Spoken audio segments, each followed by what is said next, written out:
ప్రతి గ్రామం నుండి మండలం నుండి అన్ని జిల్లాల వ్యాప్తంగా జాతీయ స్థాయిలో ఈ ఒక్కరోజు నిరసన దీక్షకు బయలుదేరడం జరుగుతూ ఉన్నది. ఈ కార్యక్రమంలో మాలల అనుబంధ కులాలన్నీ కూడా ఈ కార్యక్రమంలో పాల్పంచుకోవడం జరుగుతూ ఉన్నది. ప్రతి జిల్లా హెడ్ క్వార్టర్లో ఈ కార్యక్రమం నిరసన దీక్షలను చేపట్టడం జరిగింది.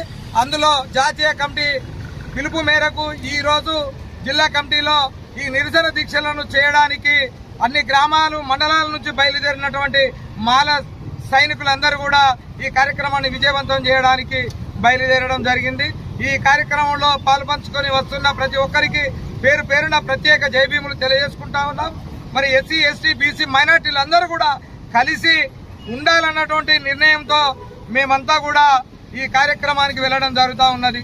మరి ఈ మధ్యలో ఆగస్టు 1వ తారీఖు నాడు ఒక కుట్రపూరితంగా బీజేపీ ప్రభుత్వం కేంద్రంలో తీసుకున్న నిర్ణయాన్ని వ్యతిరేకిస్తూ మరి మానమాదిగలు 59 ఉపకులాలు కూడా కలిసి ఉండాలన్నటువంటి ఆలోచన విధానికే ఏకీభవిస్తూ మరి సుప్రీంకోర్టు ధర్మాసనాన్ని కూడా సవాలు చేస్తూ ఈ రోజు దీక్షకు పిలుపునివ్వడం జరిగింది.